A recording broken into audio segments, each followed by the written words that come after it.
Откровение на апостол Јован, 13 поглавје.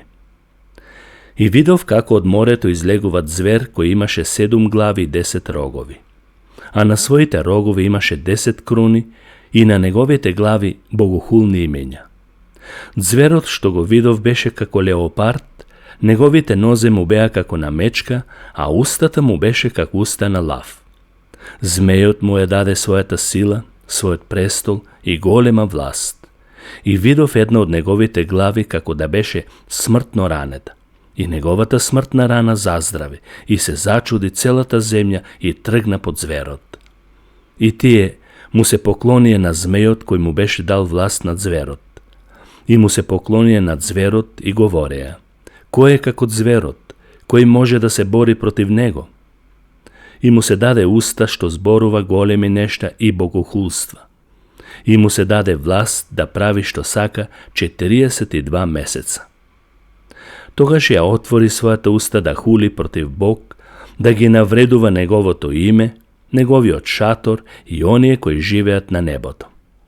И му се даде да војува со светите и да ги победи. И му беше дадена власт над секое племе, јазик, народ и народност. И ќе му се поклонат сите жители на земјата, чии имења не се запишени во книгата на животот на јагнето, кое беше заклано од создавањето на светот.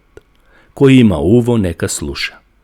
Кој е за прогонство, во прогонство ќе отиде. Кој ќе убие со меч, тој од меч треба да биде убиен. Во тоа е трпението и верата на светите. Тогаш видов друг звер кој излезе од земјата и имаше 2 рога како на јагне, а зборуваше како змеј. И во неговото присуство ја вршеше власта на првиот звер. И ги натера сите жители на земјата да му се поклонат на првиот звер, чија што смртна рана беше заздравена. И правеше големи чуда, такви чуда, што дури и оган симнуваше од небото на земјата пред луѓето.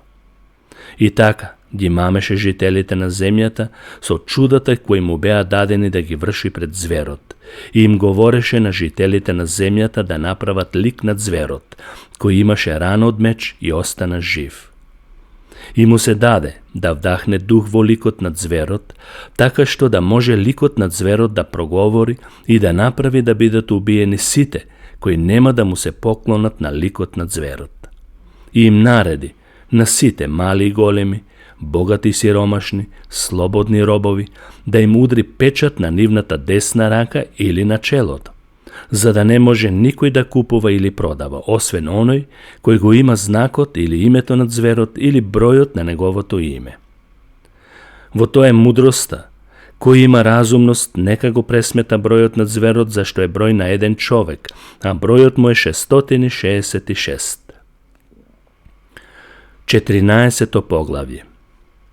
Тогаш видов и ете јагне стоеше на планината Сион, и со него 144.000, кои на своите чела го имаа напишено неговото име и името на неговиот татко.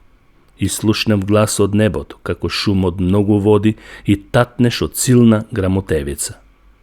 И гласот што го слушнав беше како глас на оние што свират на своите харфи. И пееа нова песна пред престолот и пред 4 животни старешините. И никој не можеше да ја научи песната, туку само оние 144.000 кои беа откупени од земјата. Тоа се оние кои не се опоганија со жена, зашто се девственици. Тие го следат јагнето каде и да оди. Тие се откупени меѓу луѓето и се прв плод на Бог на јагнето. Во нивната уста не се најде лага, бидејќи тие се безпрекорни пред Божиот престол.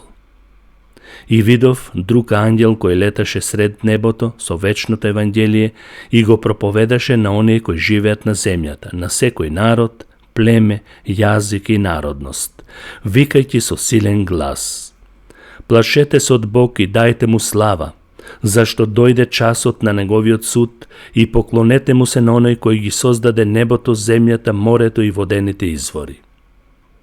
И друг ангел дојде по него и велеше: падна Вавилон, големиот град, кој со своето жестоко вино ги опијани сите народи со своето блудство. дојде трет ангел по него, викајќи со силен глас, кој ќе се поклони над зверот и на неговата слика и ќе дозволи да прими знак на своето чело или на својата рака, тој ќе пие од виното на Божиот гнев, неразводнено и веќе наточено во чашата на неговата лутина. И ќе биде предаден на маки со оган и сулфур во присуство на светите ангели и во присуство на јагнето. Чадот од нивното мачење ќе трае во сите векови.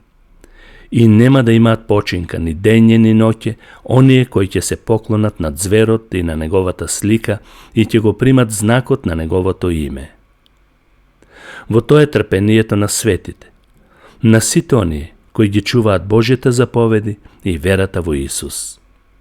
И слушнав глас од небото кој зборуваше: запиши, блажени се мртвите кои од сега умираат во Господ. Да, зборува Духот, нека отпочинат од своите напори, зашто нивните дела ги следат. Тогаш видов и ете бел облак, а на облакот седеше некој како човечкиот син, со златен венец на главата и остар срп во раката.